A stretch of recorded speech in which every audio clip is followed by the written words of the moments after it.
Gloire à l'agneau. Que toute la gloire revienne à celui qui en est digne, celui qui vit sur le trône éternellement. Gloire à l'agneau. Amokanda Matthieu chapitre 4, versets 1 à 4. Ce que ça problème te pour nabiso to rotel ma pona ko honorer liloba nzambe. Matthieu chapitre 4 verset 1 à 4. Natangi na kombo na Yesu. Natangi na kombo na Yesu. Yona lobe amen te natangi na kombo na Yesu. Amen. Alors Jésus fut mené par l'Esprit dans le désert pour être tenté par les diables. Après avoir jeûné 40 jours et 40 nuits, il eut faim. Les tentateurs s'étant approchés de lui, les tentateurs s'étant approchés, lui dit: si tu es fils de Dieu, ordonne que ces pierres deviennent de pain. Jésus répondit: il est écrit, l'homme ne vivra pas seulement du pain. C'est dit ça? Mais de toute parole qui sort de la bouche. Il est écrit, l'homme ne vivra pas seulement du pain, mais de toute parole qui sort de la bouche. Que le Seigneur bénisse sa parole. Est-ce que fan de Sikos amis, que nous puissions acclamer le Seigneur? On n'acclame pas le Seigneur comme ça. Acclamons fortement le Seigneur. Gloire à Dieu. Que le Seigneur te bénisse. Je n'ai pas entendu ton amen. Que le Seigneur te bénisse. Que le Seigneur te bénisse. Bien-aimé, la parole de Dieu est très importante pour nous. Alors je voudrais que nous puissions décoller ensemble. Que tu ne puisses pas manquer déjà la première étape. Ne perds pas déjà l'allure dans la première étape. Parce que ce que Dieu a prévu pour toi ce matin, c'est très important pour ta vie. Que quelqu'un me dise Amen. Tu n'as pas dit Amen, que quelqu'un me dise Amen. Amen. Tu étais en train de faire autre chose. Maintenant dis Amen. Amen. Voilà. Nous sommes en train de parler d'un thème très important qu'on a appelé les valeurs de la vie chrétienne. Les valeurs de vie chrétienne. Nous nous sommes dit, devenus chrétiens, nous sommes maintenant le peuple de Dieu. Et étant un peuple, nous avons des valeurs que nous devons défendre devant les gens, que nous devons transmettre à ceux qui vont venir. Nous avons des choses que nous devons enseigner au monde. Nous avons des choses qui prouvent que nous sommes le peuple de Dieu, qui prouvent que nous sommes des chrétiens. Et parmi ces choses, nous avons cité une que nous avons intitulée la bonté. Voilà. Nous l'avons appelé la bonté. Et la Bible dit de la bonté, soyez bons. Nous avons dit, être bon n'est pas une demande. Ce n'est pas qu'on nous demande d'être bon. C'est qu'on nous ordonne. On nous ordonne d'être bon. C'est que être bon est un ordre. C'est une obligation. C'est pour dire qu'un chrétien doit être bon. Un chrétien ne peut pas être méchant. La méchanceté n'est pas donnée pour les chrétiens. La méchanceté, le cœur mauvais n'est pas donné aux chrétiens. Si dans ton cœur tu as de mauvaises pensées, si dans ton cœur tu vois que tu as un noir à l'intérieur, si dans ta vie tu produis de mauvais fruits et que tu constates que ça vient de ton cœur, alors tu dois travailler ton cœur pour que tu sois bon. Parce que être bon, c'est l'apanage des chrétiens. C'est la marque chrétienne. Le coca est noir. Le vitalo est rouge. Le chrétien est bon. Amen. Est-ce que quelqu'un m'a compris? J'ai dit le coca est noir. Le vitalo est rouge. Mais le chrétien, il est bon. Bien aimé, le cola est amer. Likasu, c'est amer. Le cola est amer. La canne à sucre est sucrée. Le chrétien, il est bon. C'est un caractère qu'on doit trouver dans tout chrétien. Il n'y a aucune espèce chrétienne qui est appelée à ne pas être bon. Tous les chrétiens, tout celui qui a rencontré Jésus, tout celui qui est sauvé par Jésus, il doit être bon. Jésus, il a dit ceci: un bon arbre ne produit jamais de mauvais fruits. Et Jésus est venu mourir pour que nous soyons devenus bons arbres, que nous soyons de bons arbres. Cela veut dire que l'œuvre de la croix en nous doit nous faire produire de bons fruits. Et nous avons dit, si Jésus nous a donné le Saint-Esprit, ce n'est pas premièrement pour que nous puissions produire les dons spirituels. C'est d'abord pour que nous puissions produire les fruits de l'esprit. Voilà pourquoi les dons spirituels, les dons dits spirituels ne prouvent pas notre chrétienté. Ce n'est pas parce que tu prophétises que tu es automatiquement chrétien. Ce n'est pas parce que tu parles en langue que tu es spécialement chrétien. Non, ce n'est pas parce que tu guéris miraculeusement que tu es exactement chrétien. Mais ce qui prouve que nous sommes chrétiens, ce sont les fruits de l'esprit. Et nous avons dit, la manifestation du don de l'esprit, le don de l'esprit, Makabo, ça peut aussi se faire voir dans les camps du diable. Un diabolique peut aussi prophétiser. Un diabolique peut aussi faire des miracles. Un diabolique peut aussi avoir la parole de connaissance. Un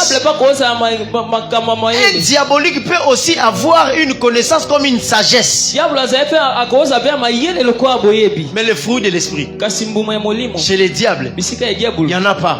Les diables n'aiment pas. La Bible dit le fruit de l'esprit c'est l'amour. Et le diable n'a jamais eu d'amour. La Bible appelle un autre fruit la joie. La Bible dit encore que le diable est descendu dans le monde animé d'une grande quoi? Colère. Ça veut dire que la joie n'est pas du diable. La Bible parle de la douceur, de la tempérance, de la patience. Le diable n'a pas de patience. Parce que la Bible dit qu'il sait qu'il a peu de temps. Il a peu de temps. Alors il n'est pas patient. Et donc celui qui produit le fruit de l'esprit, c'est celui-là qui est enfant de Dieu. Amen. Mais parlant de la bonté, nous avons dit, s'il faille être bon, alors la première bonté doit d'abord être diriger vers soi-même. La première bonté de ta vie doit d'abord cibler ta propre vie. Bien aimé dans le Seigneur, Paul est en train de dire aux Romains que toute la loi du royaume est rassemblée dans cette phrase: tu aimeras ton prochain comme toi-même. Jacques aussi le dit, que la loi de Dieu est résumée dans une phrase: aime ton prochain comme toi-même. Et dans cette phrase, il y a deux personnes à aimer. On a d'abord cité le prochain, et puis on a cité toi-même. Mais pendant que tu regardes la phrase avec intelligence, tu constates que la première personne à aimer, c'est d'abord toi-même. Et puis tu vas voir comment tu t'aimes toi-même. C'est de cette manière-là que tu vas aimer aussi le prochain. C'est comme ça qu'on a dit: tu aimeras ton prochain comme toi-même. En d'autres termes, tu dois d'abord t'aimer et puis aimer le prochain. Cela veut dire, si tu veux être bon envers quelqu'un, d'abord tu dois commencer à être bon envers toi-même. Tu dois d'abord être bon envers toi-même. Et le samedi passé, nous avons dit, il y a un danger. Il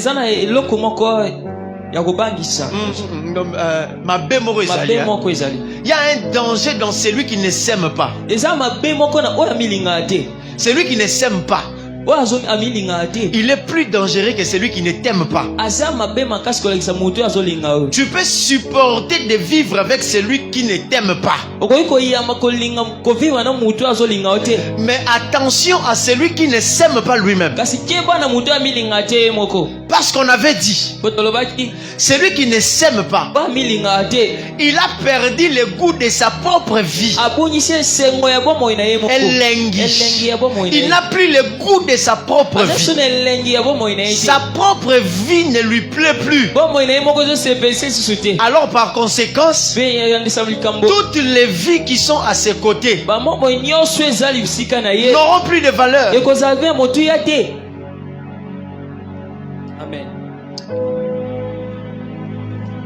Un moment, il y a un ami qui m'avait dit, il a rencontré un voleur au niveau des Andes. Alors qu'est-ce que le voleur fait? Il sort un couteau. Il lui dit: donne-moi ton sac. Et puis lui, quand il résiste, le voleur lui dit: attends d'abord, tu vas voir ce que je vais me faire à moi-même. Et puis tu vas voir ce que je vais te faire à toi. Et puis il a pris le couteau, il s'est d'abord fait blesser lui-même. Quelqu'un qui se blesse déjà lui-même, quel sera ce qui va l'empêcher de te blesser toi? Il y a des gens dans ce monde qui ne s'aiment pas. Comme on dit à Lingala, Aniati déjà vit na emambeta. Lui-même, il a déjà sacrifié sa vie. Il sait déjà que là, moi d'ailleurs, je n'ai plus d'importance. Je suis déjà mort. Je n'attends que je puisse pourrir. Tout ce qui me reste, c'est de pourrir. Alors je vais avoir peur de quoi? Quelqu'un qui a déjà sacrifié sa vie comme ça n'aura pas peur de te faire du mal. Alors que celui qui s'aime lui-même, même s'il ne t'aime pas, il y a des choses qu'il ne te fera pas à cause de son propre amour, à cause de son propre ego. Certaines choses, il va se refuser de le faire. Il ne t'aime pas, mais il ne voudra pas te tuer. Parce qu'il aime sa vie, il ne voudra pas que ton sang soit compté sur lui. Il aime tellement sa bénédiction qu'il ne va pas aller chercher un féticheur juste pour détruire ta vie. Parce qu'il sait, allant chez un féticheur, il détruit aussi sa propre vie. Il y a même des gens, on l'a volé. On lui a volé. Et quelqu'un d'autre lui demande, va chercher le féticheur pour jeter un mauvais sort sur ton voleur. Mais lui-même s'est dit, je ne peux pas aller chez le féticheur même si on m'a volé. Pourquoi? Parce qu'il aime tellement sa vie, il ne veut pas que sa vie soit liée au diable. Voilà pourquoi j'ai dit, celui qui ne s'aime pas est plus dangereux que celui qui ne t'aime pas. Nous avons dit celui qui ne s'aime pas, il a perdu l'espérance du futur.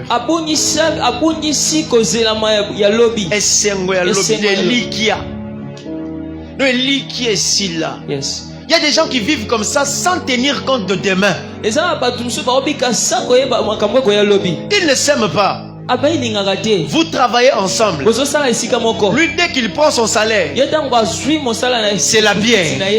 Il prend de la bière, il fait l'ambiance jusqu'à ce que l'argent va finir. Et puis il te dit, demain ne m'appartient pas. Demain appartient à Dieu. Ce que j'ai aujourd'hui, je dois le consommer parce que demain je ne sais pas. Lui, il a perdu l'espoir de sa vie.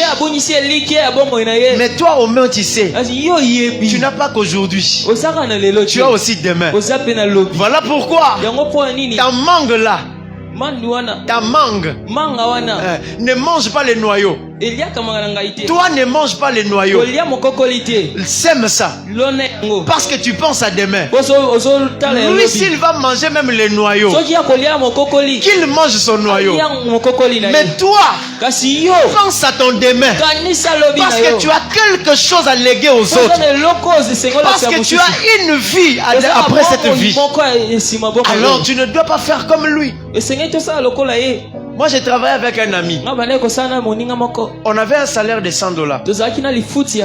Mais dès qu'on nous paye, il n'a que $10 pour lui. Les $90 ou les $90 qui restent, il a déjà emprunté chez quelqu'un. Imagine que chaque fin du mois, Azarana a $90. Donc ça te un salaire. Dès que tu as abandonné $10. Mais ce qui te choquera plus, c'est il avait emprunté quoi? Les spaghettis et les chaos. Donc avant comme à fin du mois, il y a spaghetti à $90. Tant que tu vas foutre $100, il y a que maman spaghetti qui déjà 90, à 10. Et juste la semaine prochaine,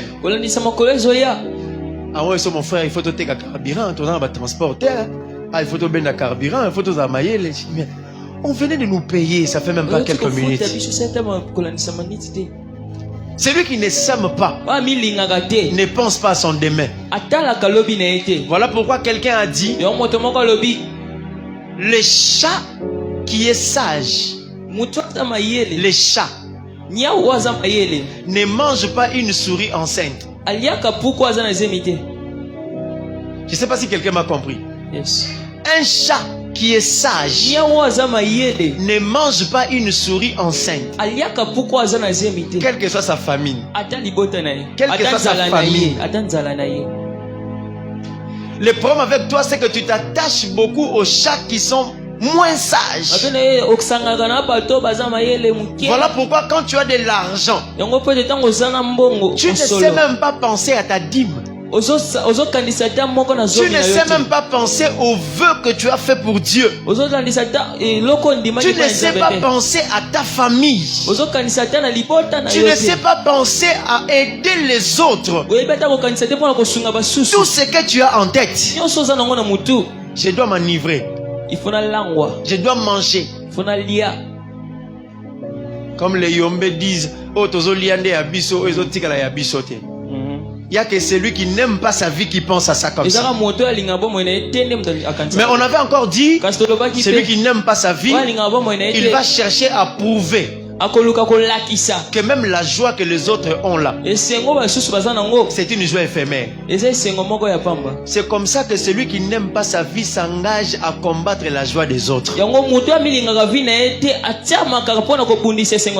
Né oko remarquer que hier lo bagalinga mibalite. Mais alinga répéter que bato baza pembeni ba ume na mibali. D'accord, ça vous comprendre. Hier moko alinga classe était. Mais alinga pe ko chola bato balinga classe po ba baye pe classe. Yango zo mona ba baninga ba komba ba fumu buku. Mais ce n'est pas un problème, je suis un étudiant, je dois être normalement fumu buku. Ezali kambute na ze étudier singina za fumu buku. Ya linga ne musala te akima musala mais le quoi yé moko linga musala te alinga yebisa ba ninga nyonso pe ba salaka te. Voilà pourquoi asali mbongo ne minerval mais na université azanga te pour ça na ezalaka aya poto bima so aya côté na classe bino bofandia libanda kuna biso to sala lo moko somo donc aya ka chaque jour ma yebi ka futa te. Il a déjà perdu sa joie et il veut montrer aux autres que même ce qui fait votre joie c'est éphémère. Et nous avons dit être bon envers soi-même, c'est d'abord croire que tu es suffisant pour les meilleurs de toi-même. Dieu t'a créé suffisamment complet pour que tu sois heureux demain. Ton bonheur ne dépend pas toujours de ceux qui sont en dehors de toi. Ton bonheur dépend d'abord de toi-même. Bien aimé, quel que soit ce que tu manques, à cause de ce que tu as, tu auras ce que tu manques. À cause de ce que Dieu t'a donné, il y a autre chose qui va s'ajouter. À cause de ce que Dieu t'a donné au départ, ça va te servir du capital pour gagner ce que tu n'as pas. Alors ne promène pas les regards inquiets. Ceux qui ont ce que tu n'as pas non pas ce que tu as. Je veux dire ceci. Celui qui a ce que tu manques manque ce que tu as. Je ne sais pas si quelqu'un a compris. Amen. Celui qui a ce que toi tu n'as pas, il n'a pas ce que toi tu as.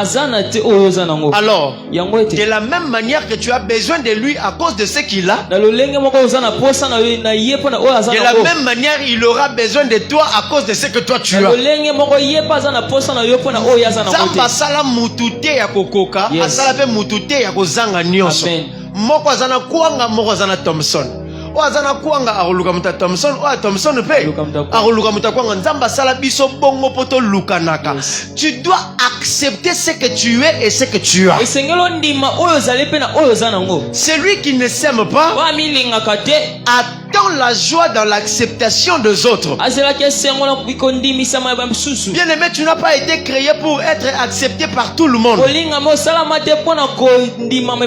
Même celui qui nous a créés n'est pas accepté par tout le monde. Alors toi non plus, aucune prière sur toi, aucune onction sur toi ne fera que tu sois accepté de tous. Nous avons été créés et avec entente, on a fait un accord que namukilio torondi managate. Oaza mukuse torobenge mukuse shamba, oaza mulaya za makole. Donc mutaondima muninga ya munene za patapufu ya muki azaka kondele mutaondima muninga toyoka na bongo na mukili. Personne ne doit accepter l'autre. Alors que chacun s'accepte lui-même. Que chacun se dise j'ai de l'importance tel que je suis. Et le Seigneur m'a créé bien comme moi. Voilà pourquoi David va dire dans Psaume 139, je bénis le Seigneur Seigneur, parce qu'il m'a créé une créature si merveilleuse. Si on doit compter les merveilles du monde, on citera mon nom. Parce que je suis une merveille. Si tu veux souffrir dans ce monde, place ta joie dans l'acceptation des autres. Parce que j'aimerais te dire, certaines personnes qui ne t'acceptent pas, ils ne le font pas parce que tu fais mal. Ils le font seulement parce qu'ils ne peuvent pas faire ce que tu fais. Simplement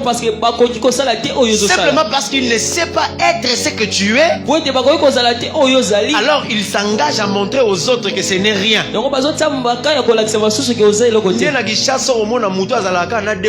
C'est que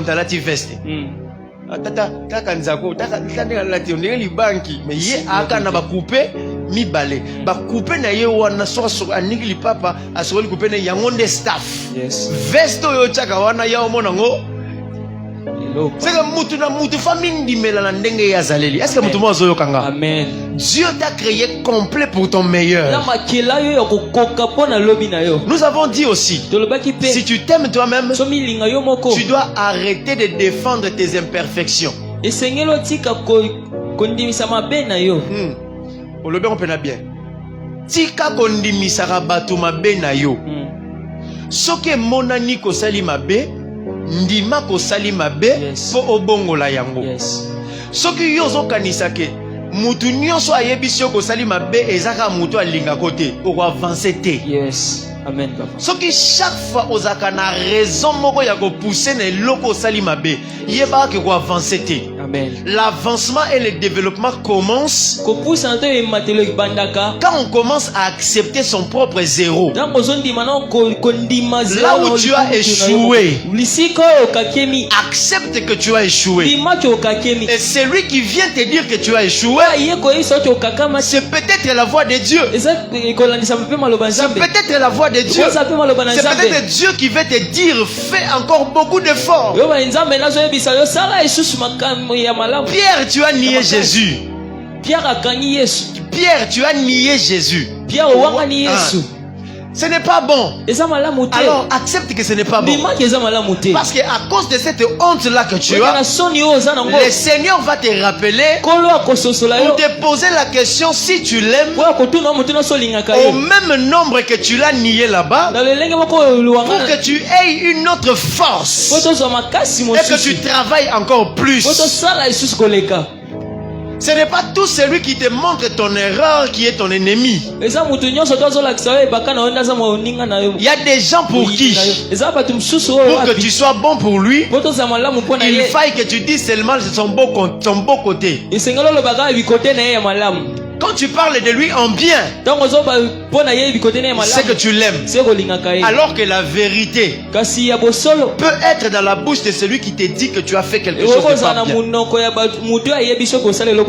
Nous avons vu dans 2 Chroniques chapitre 18 Akab qui dit ceci. Il y a un autre prophète qui est ici dans mon pays, mais je ne l'aime pas. Parce que lui, quand il ouvre sa bouche, il parle de ma vie toujours en mal. Malheureusement pour lui, la vérité était seulement dans la bouche de celui que lui rejetait parce qu'il parle seulement en mal. Il se pourrait que la clé de ta réussite soit dans la bouche de celui que tu ne veux pas écouter, parce qu'il te dit tu es paresseux. Olemba, c'est ça. Tu n'aimes pas le travail. Parce qu'il te dit tu manges beaucoup. Parce qu'il te dit tu dors beaucoup. Trop. Est-ce que vraiment dérangeant mingi toi yebisa la vérité? Et là tu le t'as bien te. Est-ce que parfois la vérité habite dans la bouche de celui qui te dit clairement que tu as mal fait.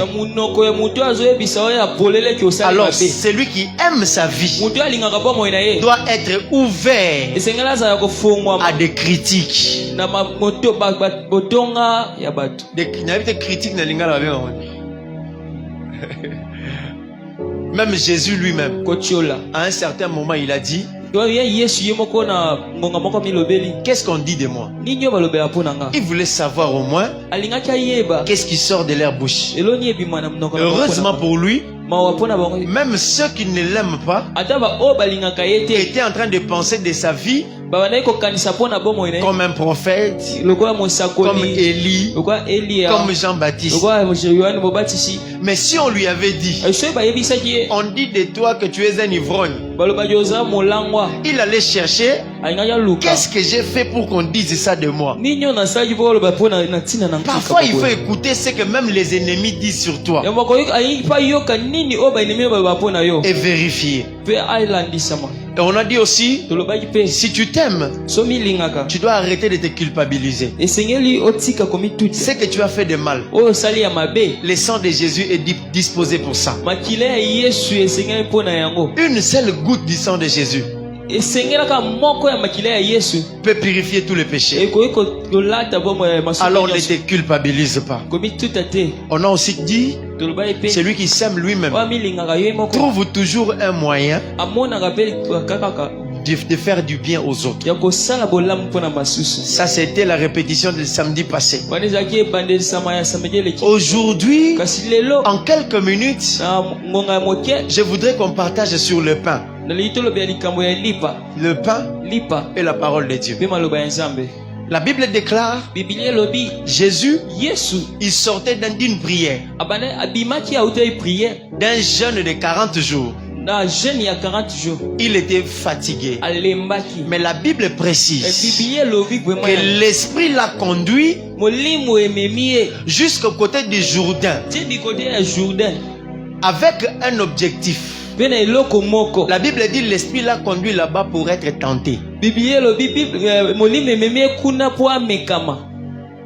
Parfois c'est le Seigneur lui-même qui nous expose aux exercices et aux adversités pour que nous puissions encore nous affermir dans notre foi. La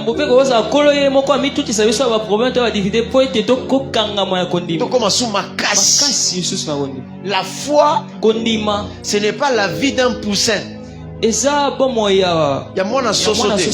À chaque fois qu'on t'attaque, c'est ta mère qui gonfle pour venir combattre pour toi.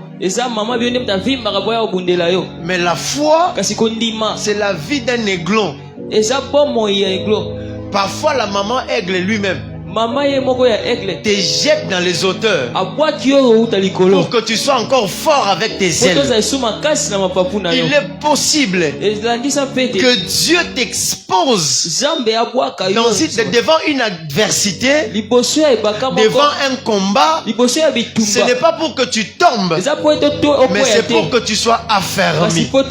Certaines choses, le Seigneur ne les fera pas pour nous. Il nous donnera le pouvoir pour faire ça nous-mêmes. Voilà pourquoi Jésus est parti. Il a laissé les paralytiques devant les temples. Parce que Pierre aussi doit quand même faire un miracle. Voilà pourquoi Dieu parfois il t'expose devant certaines choses pour que tu puisses user de ta foi. Et la Bible dit, l'Esprit du Seigneur a amené Jésus dans le désert pour être tenté. Et voilà que le tentateur vient, mais il commence sa tentation par quelque chose que j'appelle le besoin.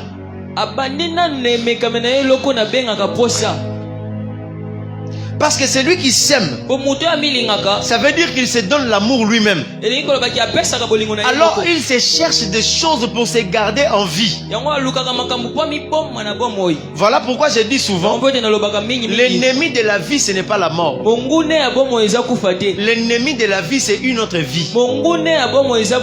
Parce qu'une vie qui est éteinte, c'est une autre vie qu'il a éteinte. Je ne sais pas si quelqu'un me comprend. Ce qui soso a koufi, c'est que ça mutu moko alikaka lia soso na bomi. Ce qui bon moya ndunda e katani. C'est que mutu moko azana posa kocha vitamine na vie na yenda kati bon moya ndunda. Donc il est possible que une vie arrête une autre vie. Et nous sommes créés de manière que la vie consomme les vies. La vie consomme d'autres vies. Il y a vie mususu. Vie il y a vie mususu pour être dans la vie. Yes. Donc il est très important que tu saches que pour rester en vie, tu dois consommer d'autres vies. Quelqu'un a dit, cuisiner c'est bien, mais pour cuisiner, il faut assassiner. Pour cuisiner, il faut assassiner. Est-ce que quelqu'un me comprend? Et celui qui aime sa vie est appelé à éteindre d'autres vies pour garder sa vie. Et le tentateur est venu pour tenter de dire à Jésus, tu dois garder ta vie. Tu as besoin de rester vivant. Alors tu as besoin de consommer. Et la Bible dit, il lui a dit, si tu es fils de Dieu, tu vois ces pierres, parle seulement à ces pierres, que cela se transforme en pain. Et à Jésus de répondre, Jésus a dit, il est écrit, en d'autres termes, la vérité est celle-ci. L'homme ne vivra pas seulement du pain, mais aussi de toute parole. On n'a pas dit d'une parole, mais on a dit de toute parole qui sortent de la bouche de l'Éternel. En d'autres termes, la vie de l'homme ne dépend pas seulement de ce qu'il consomme physiquement, mais aussi de ce qu'il consomme venant de l'Éternel. Jésus a voulu dire, la vie d'un homme est équilibrée par les besoins physiques et les besoins spirituels. En d'autres termes encore, Jésus voulait dire, celui qui aime sa vie, certes il doit tenir compte du pain.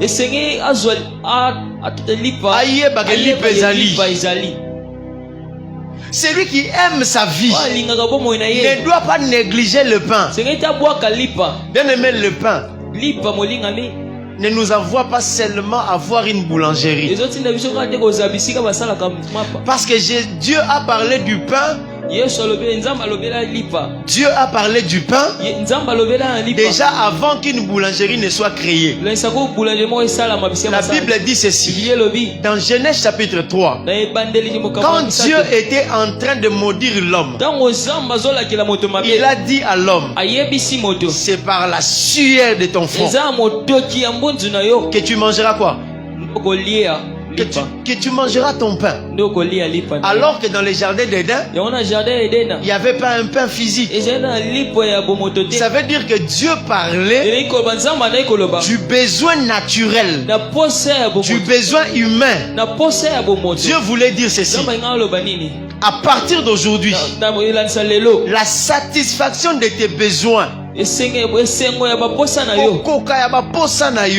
ça te viendra du travail. La sueur représente le travail. La sueur représente la souffrance dans le travail. Et Dieu voulait dire à Adam, si au préalable, si jadis, si auparavant, je t'avais dit, tu mangeras de ces fruits. Maintenant, tu ne vas pas seulement manger les fruits que moi j'ai sémés. C'est toi-même qui vas travailler pour manger.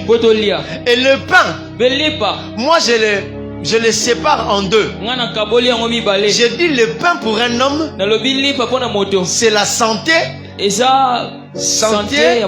et la sécurité. Pourquoi? Les deux besoins nécessaires de l'homme, c'est d'abord la bonne santé et la sécurité.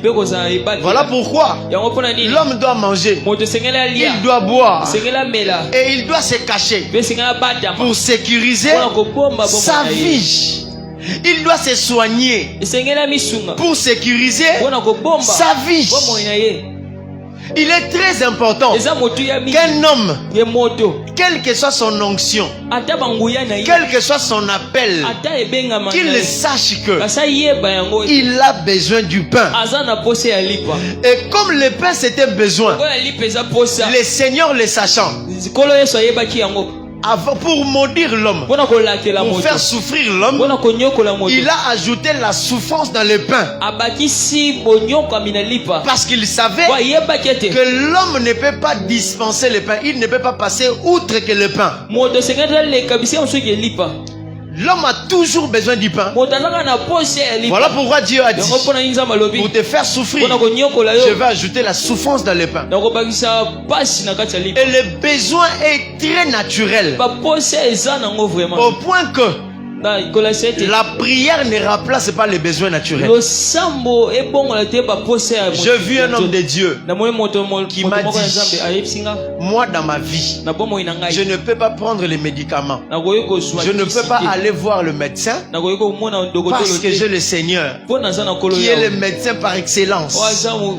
Quel que soit mon problème, je vais seulement prier et je vais attendre les résultats. Bien aimé dans le Seigneur, j'ai vu Jésus dans la Bible prier pour les lépreux et leur dire, allez vous faire voir là-bas, qu'on voit ici vous êtes guéris. Parce qu'il est très important que tu considères que quel que soit le niveau de ton onction, tu auras toujours besoin du pain naturel. Voilà pourquoi, quel que soit le niveau de ta croyance, tu as besoin de travailler humainement pour avoir. Tu as besoin de manger humainement pour avoir la force. Tu as besoin de la sécurité humaine pour être caché. Bien aimé, quand tu vois quelqu'un fermer le portail de la parcelle, fermer la porte de la maison, fermer la porte de la chambre, ce n'est pas qu'il aime la prison. Ce n'est pas un prisonnier. C'est seulement quelqu'un de prudent qui veut sécuriser sa vie. Celui qui ne sécurise pas sa vie n'aime pas sa vie.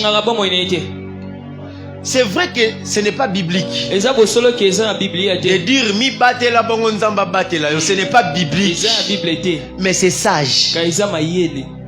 Est-ce que je parlais à quelqu'un? Ce n'est pas biblique, mais c'est sage.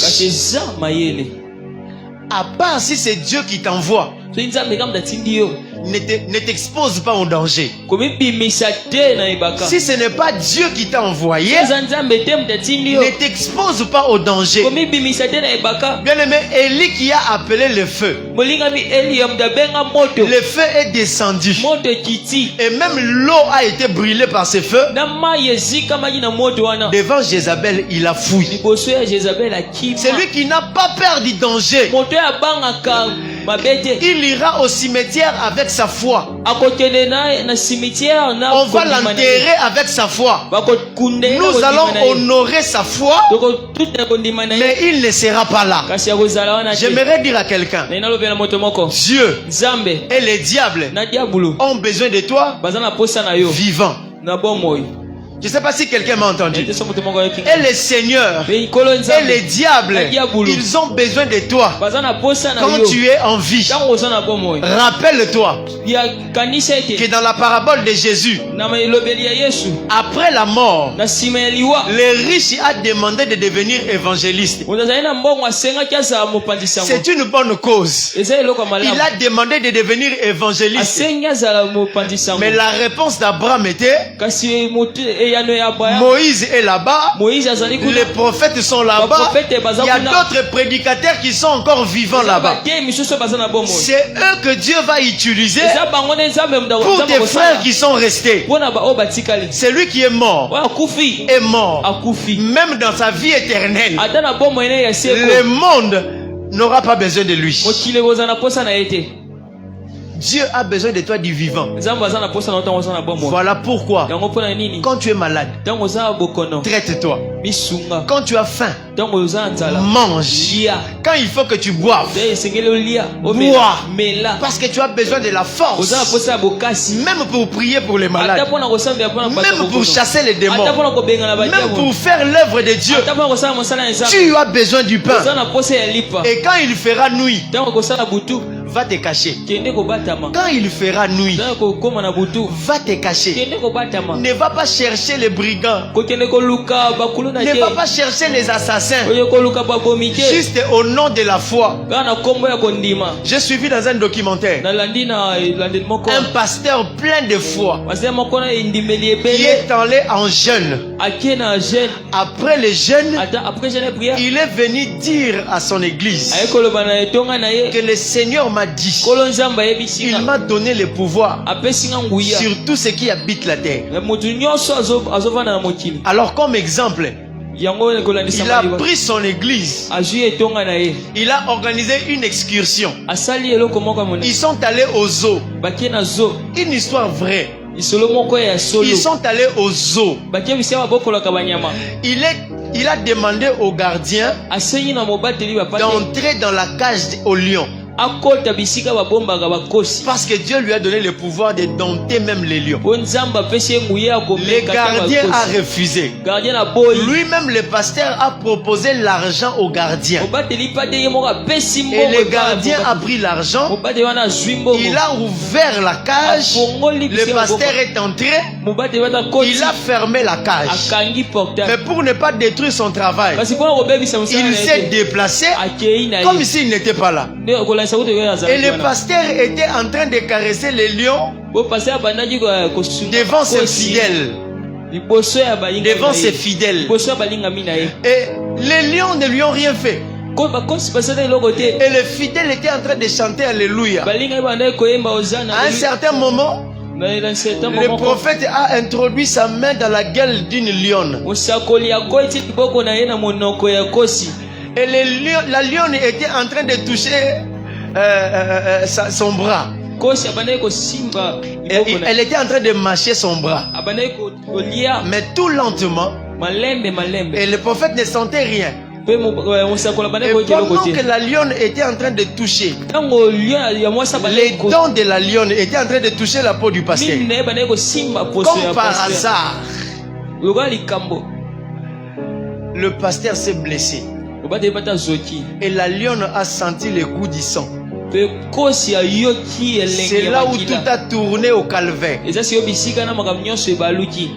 Les images ont montré comment les lions se sont précipités pour dévorer le pasteur devant ses fidèles. Et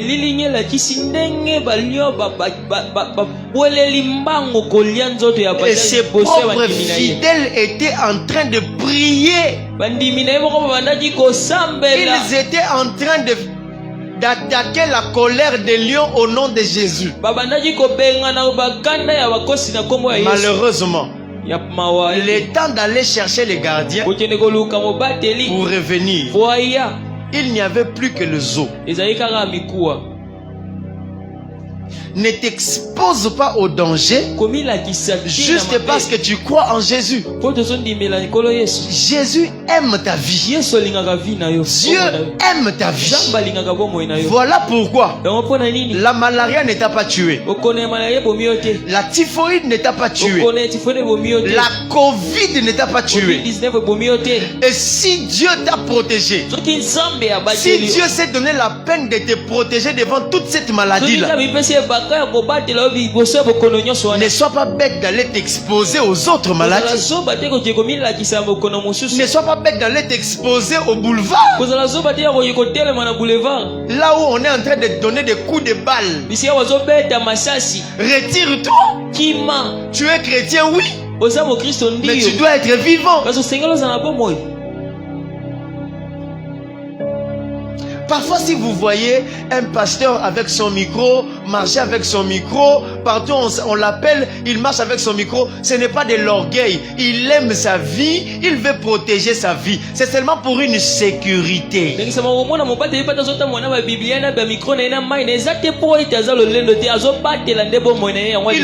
accepter de sécuriser sa vie.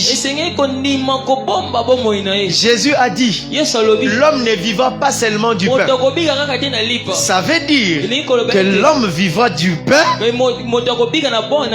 mais aussi de la parole de Dieu. Le pain est très important. Les besoins de l'homme doivent être satisfaits. Voilà pourquoi, à cause du besoin de l'homme, Jésus est en train d'exhorter l'homme.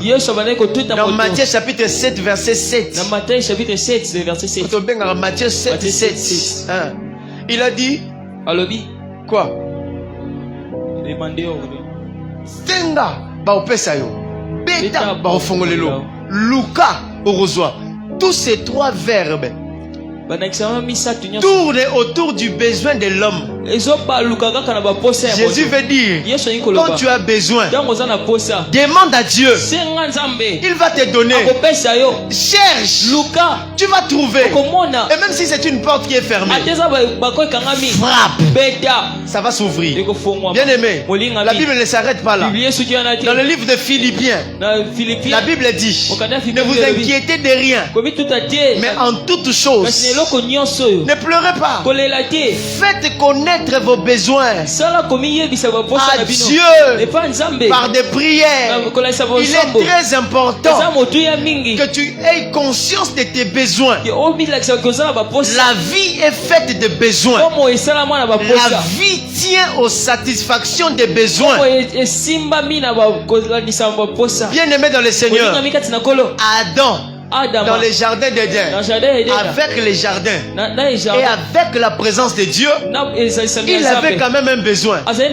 Et Dieu a constaté que sa vie n'était pas joyeuse parce que il y avait un besoin qui devait être satisfait. Tiens compte de tes besoins. Et parfois j'aime Jésus. Il pose la question à Bartimée. Tu veux que je fasse quoi pour toi? C'est quoi ton besoin? Qu'est-ce que tu veux? Si aujourd'hui Dieu te pose la question, qu'est-ce que tu veux? Ça sera quoi ta réponse? Je vais prier. Seigneur, je veux seulement aller en retraite.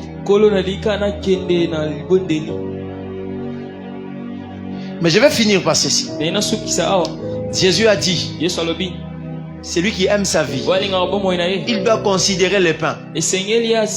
D'accord. Mais attention, ce n'est pas seulement le pain. D'ailleurs, j'aimerais le dire autrement. Il doit considérer le pain, mais plus, il doit d'abord considérer ce qui sort de la bouche de l'Éternel. Pourquoi? Parce qu'écoutez, Dieu nous parle à nous tous. Dieu ne parle pas qu'aux prophètes. Dieu ne parle pas qu'aux chrétiens. Dieu nous parle à nous tous. Si ça te choque, j'aimerais te dire la prophétie de la richesse d'Égypte. N'est pas sorti d'un prophète de l'Éternel. C'est venu dans les rêves de Pharaon. Pharaon qui est censé être la représentation du diable. C'est lui qui reçoit la prophétie qui va bénir l'Égypte. Bien aimé, la prophétie de Daniel qui nous tient jusqu'aujourd'hui, c'est le rêve de Nebuchadnezzar. Dieu ne parle pas qu'aux chrétiens. Dieu peut parler aux païens. Ton père là qui ne prie pas plus que toi, qui n'est pas loin comme serviteur de Dieu comme toi, il peut te dire ce que tu dois faire. Bien aimé, c'est Moïse qui a rencontré l'Éternel. C'est Moïse le grand prophète de Dieu. Mais c'est Jéthro le propriétaire de l'idée de commencer à séparer les groupes. Même à un certain moment, Moïse va demander à Obab de le conduire pendant 3 jours sur un chemin que lui ne connaît pas. Tout ne dépend pas de l'onction. Tout ne dépend pas du don spirituel. Tout dépend de la souveraineté de Dieu. Ça peut venir de ta mère, ça peut venir de ton père, ça peut venir de ton frère, même de ton ami. Mais ça demande la sensibilité. Parce que Job dit, Dieu parle tantôt d'une manière, tantôt d'une autre. Mais c'est nous qui devons prendre garde pour comprendre que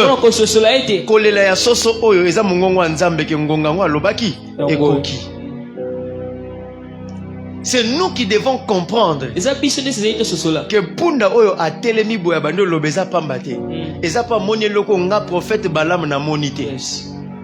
Parfois il faut lever l'orgueil. Sinon que longola na moi si à côté ngate. Nga moi si ça na likamba ko la kisangate. Sango ya Yesu asekui. Et yele pa mibalite. Et yele na moi si. Yes. Et plus grave, Angelou Oyo abimaki na sépulcre ya Yesu, abimela nde moi si. Yes. Abimela mobilité. Biso ba yuda to kontaka bana te. 5 mois pendant dembisi ebimela na maboko mobilité. Ebimela na maboko mwana. Tout ne dépend pas de toi. Tout dépend de la souveraineté de Dieu. Alors Dieu parle. Tantôt d'une manière, tantôt d'une autre. Mais pourquoi il faut tenir d'abord plus compte de la parole de Dieu?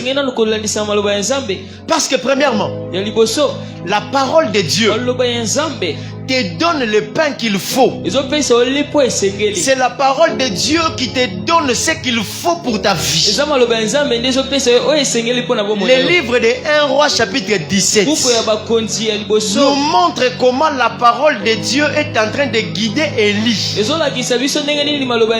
par rapport au pain de sa vie.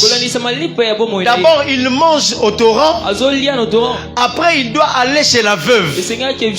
Pose la question à Élie. Comment tu sais que chez la veuve tu vas avoir le pain? Elle te dira, c'est Dieu qui m'a parlé. Parfois Dieu te dira, ne va pas dans ce travail là qu'on te propose où il y a beaucoup de salaire. Va là où il y a peu de salaire, parce que demain tu seras plus fort que là-bas. Ne cherche pas seulement ce que tu sais. Attache-toi d'abord à la parole qui sort de la bouche de Dieu. Dieu sait plus que toi. J'aime dire ceci. Nzamba mukolo na biso nyonso. Amona moi avant moi ezala. Nzamba mona moi liboso moi yemoko. Papa yebisa biso na mona moi liboso na bino na yebi makambo mingi koleka bino.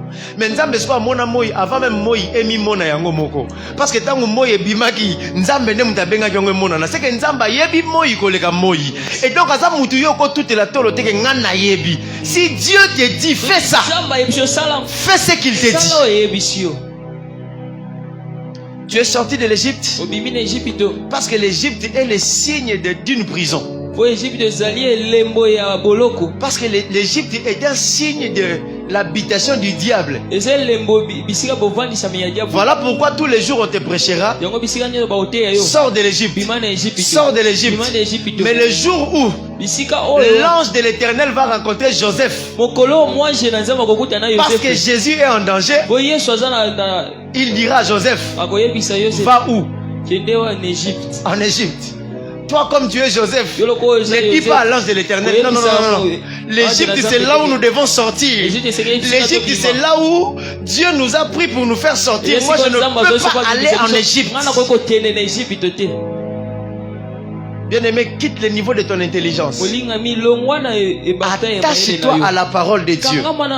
Parce que la parole de Dieu peut te donner le pain à toi qui l'écoutes. Et à la veuve qui a obéi. Et même à l'orphelin qui n'a rien fait.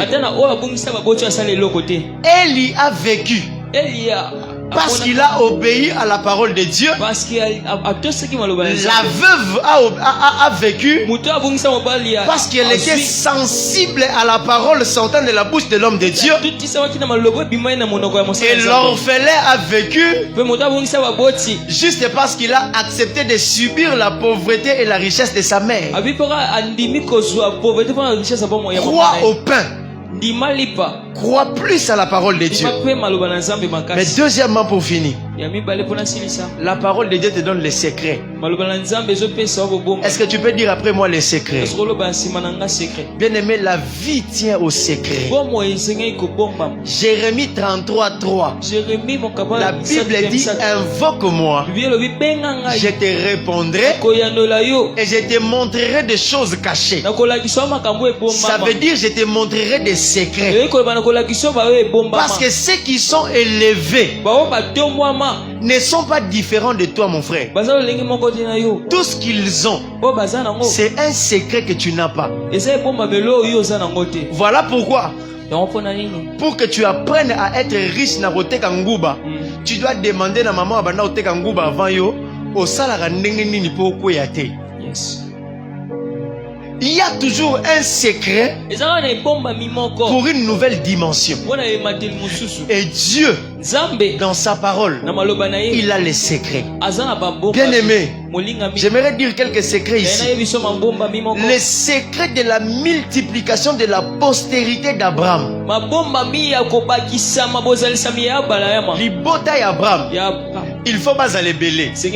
Dieu a promis à Abraham: je te multiplierai, je te rendrai beaucoup. Mais Abraham n'avait qu'un fils que Dieu connaissait, qui s'appelait Isaac, et un autre fils, Ismaël, et le fils de Ketura, qui sont partis loin. Et Dieu dit à Abraham: tu as un fils unique qui s'appelle Isaac.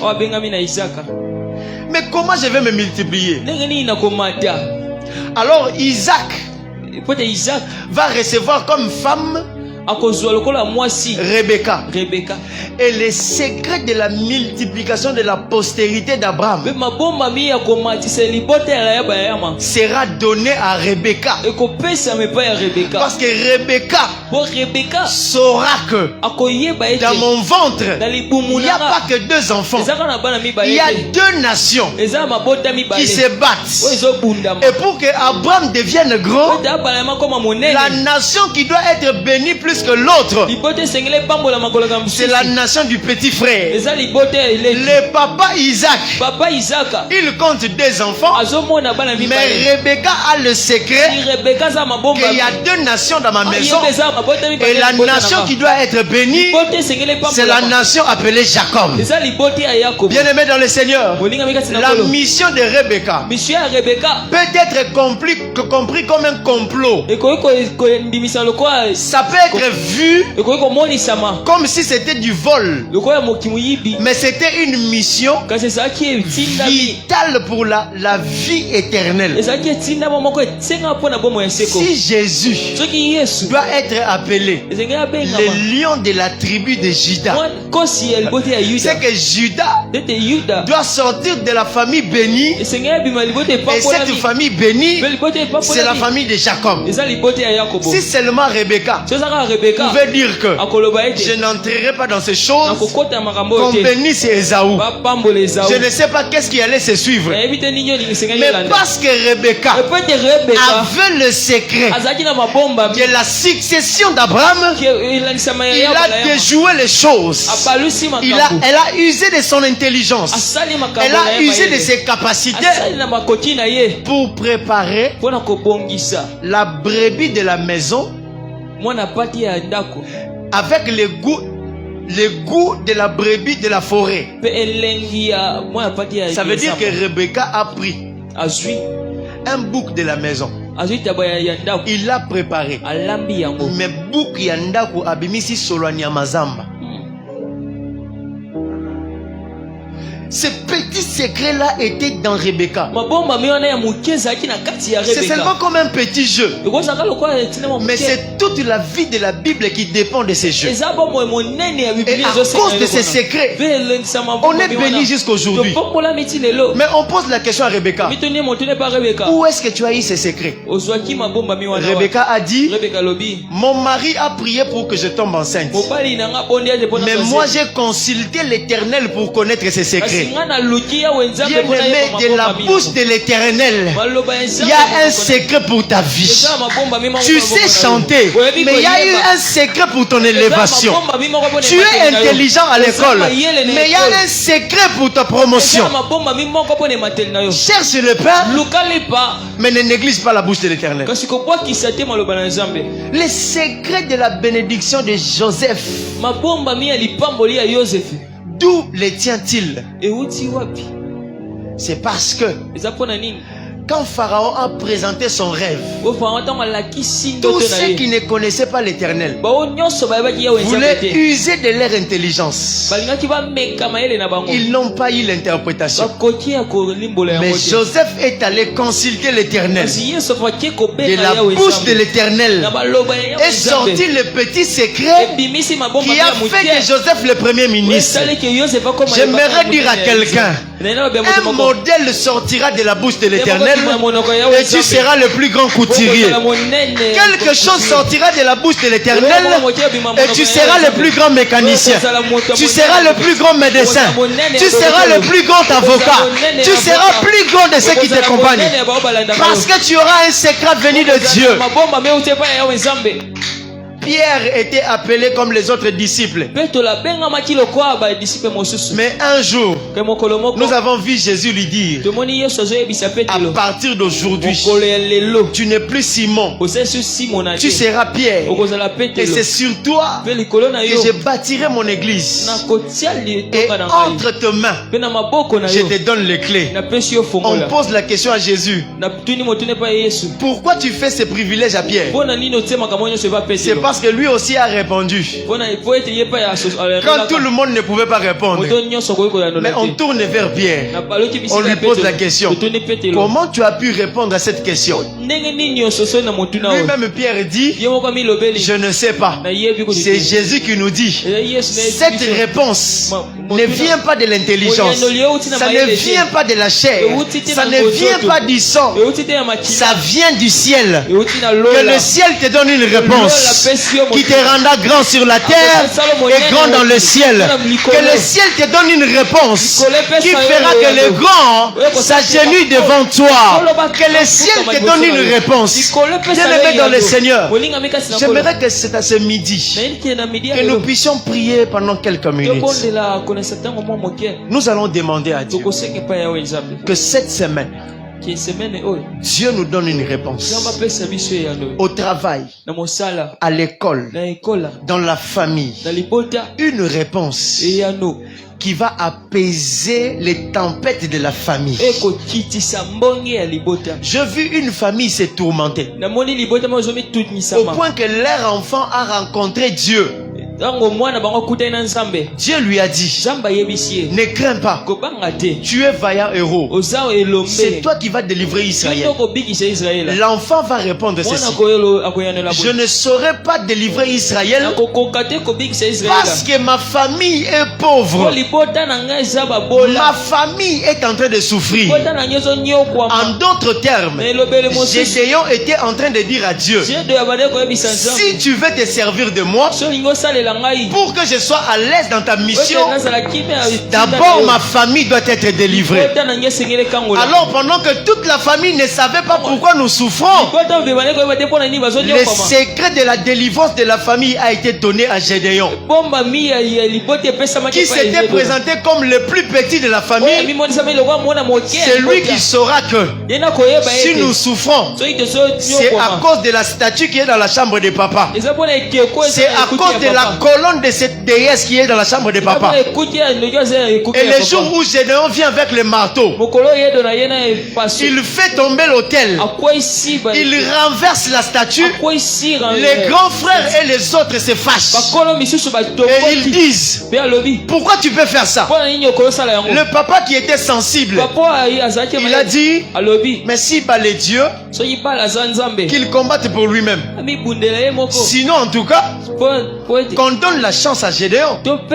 On a beaucoup souffert, mais on pose la question à Gédéon, d'où est-ce que tu as su que les statues que nous voyons dans la chambre, nous prenons ça comme étant une décoration?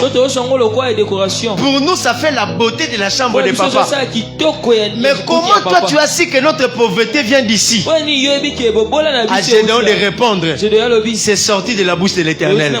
Bien aimé dans le Seigneur, ne t'étonne pas si cette semaine tu vas découvrir d'où vient votre pauvreté. Ne t'étonne pas si dans cette semaine tu vas découvrir d'où est-ce que ça vient. Ces maladies-là qui troublent votre famille, les troubles qui vous troublent, va venir de toi. Ça va sortir de la bouche de l'Éternel et c'est toi qui vas l'amener dans votre famille. Tout le monde ne va pas croire, je sais, mais le résultat va convaincre tout le monde. Quand tu vas parler, tout le monde ne va pas croire, mais le résultat, j'ai dit le résultat, j'ai dit encore le résultat, je vais encore répéter le résultat, ça va convaincre tout le monde. Et même celui qui ne croit pas à tes prières de la nuit, celui qui ne croit pas à ton culte, il va croire à tes résultats. Il va croire à tes résultats parce que tu as tenu compte pas seulement du pain, mais aussi de la parole qui est sortie de la bouche de l'Éternel. Voilà pourquoi je vais t'inviter que nous puissions prier. Je veux que tu demandes au Seigneur que cette semaine, que je ne sois pas sourd-muet, que cette semaine, que je ne sorte pas comme ça.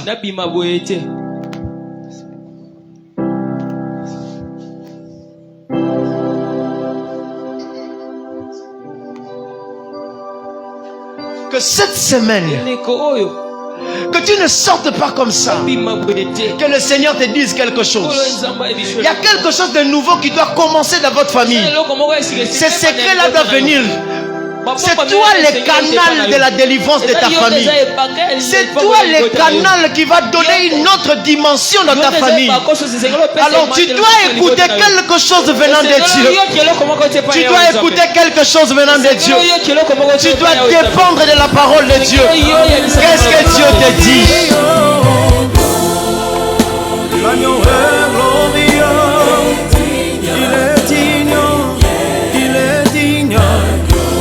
Alléluia, il est souverain,